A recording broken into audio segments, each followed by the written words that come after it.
नमस्कार दोस्तों, स्वागत है आप सबका नॉट विजिबल चैनल पर एक बार फिर एक नई कहानी के साथ। आज की जो कहानी है ये एक सच्ची घटना पर आधारित है जो कि मेरे एक फ्रेंड के गांव की कहानी है। ये कहानी है एक हरि प्रसाद नाम के आदमी की जो कि बिहार के पास एक ज़िला पड़ता है औरंगाबाद। उसके पास एक छोटा सा गांव पड़ता है बेचलीपुर।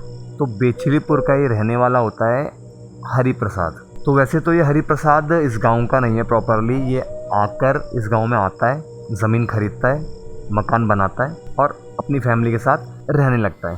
गांव बड़ा सिंपल है, छोटा सा है, कुछ ही लोगों का गांव है, शांत एकदम। होता क्या है, ये जो हरि प्रसाद है ना, इसकी कुछ अजीबोगरीब हरकतें होती हैं। कुछ मतलब ऐसी घटनाएं हैं इस कहानी में जिसकी वजह से इसको हरि प्रसाद से हरि प्रसाद सेवड़ा कहा जाने लगा। ये जो हरि प्रसाद है ये बड़ा ही सिंपल आदमी है देखने में, लेकिन होता क्या है ना, इसकी एक आदत है कि रोज रात को ना कपड़े पहनता है और कपड़े भी बड़े बड़े अजीबोगरीब। क्या करता है ये, काला कुर्ता पहनता है ये एकदम काला कुर्ता, ये चमकता हुआ। और माथे पे क्या करता है, माथे पे राख, ठीक है। उसके बाद लगाता है लाल टीका। ऐसा गेटअप करके इसकी डेली की आदत है और शमशान घाट जाता है। डेली का रूटीन है इसका, 10-11 बजे शमशान घाट के लिए निकल जाता है। धीरे धीरे पूरे गांव में खबर फैल जाती है कि जो हरि प्रसाद है ना, ये तो शमशान घाट जाता है। यार ये तो शमशान घाट जाता है, अजीबोगरीब हरकतें करता है। वह हरि प्रसाद तो भूत पकड़ता है, वो बलि देता है। कुछ कहते पता नहीं हरि प्रसाद क्या करता है, चिल्लाता है शमशान घाट में जाके, रात को चिल्लाता है, मंत्र पढ़ रहा है। अब इस तरह की घटना पूरे गांव में फैलती है। पूरा गांव बात कर रहा है हरि प्रसाद के बारे में कि यार ये हरि प्रसाद तो ऐसा है, हरि प्रसाद पागल हो गया है। ये सारी बातें पता चलती है गांव के गोपी को। अब ये सारी बातें सुन के गोपी में आती है क्यूरियोसिटी, क्योंकि वो इन सब चीज़ों में बड़ी दिलचस्पी रखता है। उसके साथ उसे डरता भी है। अब ये सारे पूरे गांव वालों की बात सुनकर ना उसके दिमाग में ये आता है क्यों शमशान घाट जाया जाए, हरि प्रसाद का पीछा किया जाए। ये करता क्या है, जो पूरा गाँव बोल रहा है ये सच बोल रहा है या फिर सिर्फ अफवाह है। तो क्या होता है, एक दिन हरि प्रसाद जब निकलता है ना शमशान घाट के लिए, जब हरि प्रसाद शमशान घाट के लिए निकलता है तो गोपी उसका पीछा करता है। हरि प्रसाद पहुंच गया शमशान घाट में, गोपी पीछे जाके झाड़ियों में छुप के बैठ जाता है कि भाई यहाँ बैठ जाता हूँ आराम से और देखता हूँ क्या करता है। और हरि प्रसाद शमशान में जाके ज़मीन पे बैठ जाता है। वो झोला लेके आता है अपने साथ। क्या करता है, ये अपने झोले में से ना 3 तो दीपक निकालता है। और क्या निकालता है, सिंदूर, काला धागा, थोड़ा सा आटा और राख, काली मिर्च और 5 लौंग निकालता है। सबसे पहले तो ना ये और हरि प्रसाद ने जला दिए 3 दीपक। उन दीपकों को अपने सामने रख देता है और क्या करता है, फिर उठता है, जो उसके पास आटा है, आटे से गोलधारा बनाता है, उन 5 लौंगों को वो दिए के पास रख देता है। अब क्या करता है, अपने झोले में हाथ डाला और मरा हुआ मुर्गा निकालता है। अब ये करते करते करते करीब 12 बजने वाले होते हैं। जैसे ही 12 बजते हैं और ये अपने हाथ जोड़ता है और ना कुछ मंत्र बड़बड़ाता है, ये कालदेव प्रसन्न हो। गोपी एकदम घबरा जाता है और ओम कालदेवाय नमः, ओम कालदेवाय नमः। हे कालदेव आइए भोग ग्रहण करें, कालदेव आइए। जैसे ही वो बोलता है पूरे शमशान घाट का माहौल बदल रहा है, तेज हवा चल रही है, चारों तरफ से कुत्ते भौंक रहे हैं। गोपी घबरा जाता है और वो देखता है घबराते घबराते कि हरि प्रसाद उठाता है मुर्गा। गोपी देखता है, उसे देखा नहीं जाता, वो भाग जाता है घर अपने। अगली सुबह गोपी पूरे गांव में ना ये बात बताता है पूरे गांव वालों को, आप जो कह रहे थे सब सही बोल रहे थे। हाँ, मैंने कल अपनी आंखों से देखा सब कुछ। मैंने देखा है हरि प्रसाद अरे चिल्लाता है, मंत्र पढ़ता है और तो और मरा हुआ मुर्गा निकाला हुआ था, उसने रखा हुआ था अपने सामने। और अब ये सारी बातें सुन के गाँव वाले ना घबरा जाते हैं। यार गाँव वालों को पता चल चुका है कि हरि प्रसाद रोज शमशान घाट जाता है और ये उसकी आदत बन गई है और वो भूत पकड़ता है, बलि देता है। अब देखते ही देखते 6 महीने बीत जाते हैं और हरि प्रसाद जो है, हरि प्रसाद गाँव का सबसे अमीर आदमी बन जाता है। गाँव का सबसे अब महंगा और बड़ा घर अब हरि प्रसाद का ही होता है। उसकी फसल सोने जैसी फसल हो रही है, वहीं पूरे गांव की फसल सूख रही है। खूब पैसा आ रहा है हरि प्रसाद के पास। पूरे गांव वाले उसको हरि प्रसाद सेवड़े के नाम से जानते हैं। लोग ये कहते हैं भाई, तो जिसका भी कुछ काम रुकता सीधा हरि प्रसाद के पास जाता है और अगले ही दिन उसका काम बन जाता है। देखते देखते देखते पूरे गांव में फैल गया कि हरि प्रसाद तो कुछ जादू करता है, उस पर तो देवता का आशीर्वाद है, कोई काल देवता है उसका। तो अब ये चलता रहता है। अब ये अजीबोगरीब हरकतें करनी चालू कर देता है। अब होता क्या है, मुखिया बोलता है कि भाई आज रात को हम चारों चलेंगे शमशान घाट और देखते हैं क्या करता है हरि प्रसाद। ये ठीक नहीं है और ये चीज़ें बंद होनी चाहिए। रात को चारों लोग टाइम से पहले ही झाड़ी में आके बैठ जाते हैं। हरि प्रसाद आता है और वो ज़मीन पर बैठता है, रोज़ की तरह तैयार है एकदम। अब आज क्या होता है, अब आज झूले में ना मुर्गा नहीं था, झूले में से निकालता है वो मरी हुई बकरी। अभी गाँव वाले देख रहे हैं। अब हरि प्रसाद बैठा है ये अपने और हाथ जोड़ता है और चिल्लाता है, हे कालदेव प्रसन्न हो, मुझे रोशनी दे, बाकी सबको अंधेरा दे। इतना बोलता है और वो बकरी को पकड़ता है और वो क्या करता है ना, बकरी की बलि देने वाला ही होता है कहकर एकदम मुखिया चिल्लाता है, हरि प्रसाद ये क्या बोल रहा है तू, अरे बंद कर इसे, पूरे गांव का माहौल खराब किया हुआ है। ये सुनकर हरि प्रसाद मुड़ता है, देखता है उसकी आंखें पूरी लाल है। अरे क्यों आए हो तुम सब लोग, तुमने मेरी तपस्या भंग की है, तुम नहीं जानते तुमने कितना गलत काम किया है। ये बोलता है और बोलते ही एकदम तेज हवा चलने लग जाती है, पूरी तरफ ना राख उड़ रही है, औरों की आंखों में धूल जा रही है, आंखें बंद कर रखी हैं हाथों में। कैसे ना कैसे करते हुए वो चारों लोग ना वहाँ से भागते हैं और भागकर गाँव आ जाते हैं। मुड़ के किसी ने कुछ देखा नहीं है, अपने अपने घर। पता नहीं क्या हुआ हरि प्रसाद के साथ, उन्हें कुछ मालूम नहीं है। अगली सुबह पंचायत बैठती। अब जो मुखिया है गांव का, पूरे गांव वालों को इकट्ठा करता है और पूरे गांव में ये सारी बात बताता है कि हम सबको मिलकर ये जो चीज़ें हो रही हैं इनको बंद करना पड़ेगा। कल हमने जो देखा, मतलब आप सब देखते तो आपके पैरों तले ज़मीन खिसक जाती। बाकी लोग घबराते हैं गाँव वाले। मुखिया कहते हैं कि जो सब चीज़ें चल रही हैं, हरि प्रसाद का काम बंद होना चाहिए और हरि प्रसाद को इस गाँव से निकालना चाहिए। अभी पहले तो हम सब लोग शमशान घाट चलेंगे, आज रात हरि प्रसाद को शमशान घाट आने से रोकेंगे। अब सब लोग क्या होता है, पूरा गांव इकट्ठा होता है, शमशान घाट आ जाता है। तो चारों तरफ राख फैली हुई है, दिए पड़े हैं टूटे फूटे, यहाँ मरी हुई बकरी पड़ी है।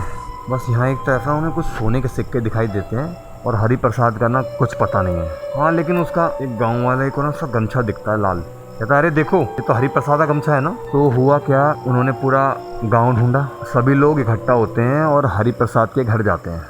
वो देखते हैं यार हरि प्रसाद के घर पे तो ताला लगा पड़ा है, घर में कोई आवाज़ नहीं आ रही है, बिल्कुल शांति पड़ी है। अब होता क्या है, गांव वाले ना वापस जाने को होते हैं, एकदम से गांव वाले की नज़र पड़ती है हरि प्रसाद के घर की दीवार पर। अब वो देखता है दीवार पर लिखा हुआ है सौदा अधूरा है। अब ये पढ़ते हैं गाँव वाले, लेकिन पढ़ तो लिया लेकिन उनको समझ नहीं आता यार आखिर क्या हो रहा है, कुछ समझ नहीं आ रहा गांव वालों को। अब सब लोग क्या करते हैं, अपने अपने घर आते हैं और इस बात को भूल जाते हैं सोचकर कि लगता है यार हरि प्रसाद तो भाग गया। कोई कहता है बुरे साए उसको ले गए। अब इन बातों को महीना हो जाता है, पूरा गांव अपने अपने काम में लग जाता है। लेकिन होता क्या है, इस महीने के बीच में कोई भी जो आदमी, अगर किसान शाम को जब लौटता है और हरि प्रसाद के घर के पास से निकल के जाता है तो उसे ना आवाज़ सुनाई देती है। पूरे गांव में क्या फैलता है कि यार ये हवेली में तो कुछ बुरा साया है, कुछ तो काला जादू है। ऐसा करते करते महीना बीतता है और अब जो हरि प्रसाद की ज़मीन है, जो उसका घर है, वो सरकारी रिकॉर्ड में जा चुका है। तो होता क्या है, गया से ना एक ऑफिसर आता है, उस गांव का सर्वे करने आता है। गया से जो ऑफिसर आता है उसका नाम होता है रघुनंदन। तो इस रघुनंदन का काम ये था, इस गांव का सर्वे करना था और जो ये हरि प्रसाद का घर है को चेक करके इसकी फाइल को क्लोज कर देना था। गांव वाले चेतावनी देते हैं, अरे साहब पूरे गांव में घूमना, कहीं भी जाना, लेकिन शाम को ना हरि प्रसाद के घर की तरफ मत जाना, और हाँ अगर कुछ आवाज़ आए तो सुनना मत, ध्यान हटाकर वहाँ से सीधा घर को आना। अब रघुनंदन ये सारी बातें सुनता है और कहता है, अरे यार क्या तुम लोग ये आज के ज़माने में ऐसी बातें करते हो, अरे ऐसा कुछ नहीं होता है। रघुनंदन पास की एक धर्मशाला होती है गांव की, उसमें जाके ठहरता है। कुछ देर बाद वो अपने काम में लग जाता है, गांव को देखना, गांव की फाइलें जो है उसमें रिकॉर्ड में चढ़ाना। अब ऐसा करते करते रात हो जाती है और रघुनंदन रात को लेटा हुआ था। रघुनंदन को ना नींद नहीं आ रही थी, तो रघुनंदन सोचता है यार काम करता हूँ, नींद आ नहीं रही है यार, क्यों ना हरि प्रसाद की हवेली की तरफ जाया जाए। तो रघुनंदन उठता है और हरि प्रसाद की हवेली की तरफ चल देता है। वो टॉर्च लिए हुए चल रहा है और वो आ गया हरिप्रसाद की हवेली के पास। रघुनंदन देखता है कि उसकी हवेली पे ताला लगा हुआ है। वो देख रहा ही होता है घर के बाहर उसका जो घर है, और वो दीवार पर देखता है सौदा अधूरा है। अजीब है यार। ये करके सोचता है यार एक काम करता हूँ, क्यों ना अंदर जाया जाए। तो वो ताला तोड़ता नहीं है, वो क्या करता है, पास में ही ना पेड़ लगा होता है जो कि हरिप्रसाद की घर की दीवार के पास ही, उस पेड़ पे चढ़ के ये घर के अंदर आ जाता है। टॉर्च मार कर वो देख रहा है यार, चारों तरफ मकड़ी के जाले हैं, धूल पड़ी है पूरे में। अब ऐसा करके वो अंदर जाता है और दीवार पर उसकी नज़र पड़ती है, एक लाइन और लिखी है वहाँ पर, लिखा है जो सौदा देखेगा वो सौदे का हिस्सा बनेगा। रघुनंदन फिर हंसने लगता है। यार कमाल है यार, लाइन पे लाइन, शेर पे शेर। तो किसी की ना जूतों के कदमों की आवाज़ सुनाई देती है। रघुनंदन पलटा, वो देखता है उसे कुछ नहीं दिखाई देता है, सिर्फ धूल में ना जूतों के निशान दिखाई देते हैं, और वो जूते के निशान अंदर की तरफ आ रहे थे। अब रघुनंदन इतना ध्यान नहीं देता है, वो क्या करता है, वो आगे बढ़ता है अपनी टॉर्च को लेकर और आगे जाके पिछवाड़े आंगन की तरफ। वहाँ पे ना एक गेट दिखता है उसको जिसका ताला टूटा होता है, और वो क्या करता है, उसमें घुसने की कोशिश करता है कमरे में खोलने की। तो उसे ना वहाँ लिखा दिखता है, यही असली शमशान है, इसे मत खोलना। और रघुनंदन फिर मुस्कुराया और खोलता है, देखता हूँ अंदर पूरा अंधेरा है, ऊपर अंधेरा है एकदम। टॉर्च मारता है, कुछ इतना दिखता नहीं है। वो क्या करता है, वो अंदर कदम रखता है, और जैसे ही कदम रखता है ना, धड़ाम से गिर जाता है। अंदर अच्छा खासा कच्चा एक गड्ढा बना हुआ है, चारों तरफ राख ही राख पड़ी है। और रघुनंदन उठता है, कपड़े झाड़ता है अपने, टॉर्च पकड़ी उसने, टॉर्च घुमाई और वो देखता है कि सामने ना कोई बैठा हुआ है, कमरे के ठीक बीचों बीच कोई बैठा हुआ है, और उसका मुंह ना उस तरफ है। अब वो टॉर्च मारता है, रघुनंदन देखता है कि कौन है यार, कौन बैठा हुआ है, कोई तो आया नहीं है यार। वो देखता है तो एक आवाज़ सुनाई देती है उसे कि अरे रघुनंदन, तुम आ गए, बड़ी देर लगा दी, मैं तुम्हारी राह ढूंढ रहा था। रघुनंदन चौंक गया, उसे कुछ समझ नहीं आ रहा है यार, ये बंदा कौन है, क्या है, और ये मेरा नाम कैसे जानता है। इतना कहता है और इतना कहते ही दरवाज़ा बंद। अगला दिन, अगली सुबह पूरे गांव में ढिंढोरा पिट जाता है कि रघुनंदन जो साहब आए थे गया से, वो तो हवेली की तरफ गए, हरिप्रसाद की हवेली में घुस गए हैं। अब जल्दी जल्दी पूरा गांव इकट्ठा होता है और वो हरिप्रसाद की हवेली की तरफ जाता है, पहुंचे तो वो देखते हैं कि हरिप्रसाद की हवेली पर तो ताला लगा हुआ है, ताला भी टूटा नहीं है। पूरा गांव ढूंढ लिया, रघुनंदन कहीं नहीं है, कहीं नहीं मिला। तो एक गांव वाला बोलता है कि मैंने रघुनंदन को हवेली की तरफ आते हुए देखा था, और वो इसी तरफ आ रहा था। कोई कुछ समझ नहीं पा रहा है कि अगर ये हुआ क्या है, कुछ किसी को समझ नहीं आता है ये होता क्या है आखिरकार। गांव के लोग जब हरिप्रसाद की हवेली की तरफ देख रहे होते हैं तो उनकी एक गांव वाले की नज़र जाती है दीवार पर, गेट की तरफ। गेट पे देखता है कि नाखूनों के निशान बने होते हैं, खुरचे होते हैं, जैसे किसी ने भागने की कोशिश करी हो, खींचने की कोशिश करी हो। वो बताता है सभी गांव वालों को, और सारे गांव वाले देखते हैं ये सब चीज़ें। एक गांव वाले की नज़र जाती है दीवार पर, तो दीवार पर लिखा हुआ क्या था, अब सौदा पूरा हुआ। गांव वालों को कुछ समझ नहीं आता है क्या है। गांव वाले वहाँ से घर की ओर आते हैं, खाली करते हैं उस जगह को। रघुनंदन कभी नहीं मिला। सरकारी रिकॉर्ड में उसकी फाइल पे सिर्फ इतना ही लिखा था, स्थान निरीक्षण के दौरान अधिकारी लापता। अगर आपको आज की ये कहानी पसंद आई हो तो वीडियो को लाइक करें, चैनल को सब्सक्राइब करें, और आप भी चाहते हैं कि आपकी कहानी हमारे चैनल का हिस्सा बने तो हमें अपनी कहानी मेल करें, कमेंट के माध्यम से हमें बताएं। अगली कहानी में फिर मुलाकात होगी, तब तक के लिए धन्यवाद।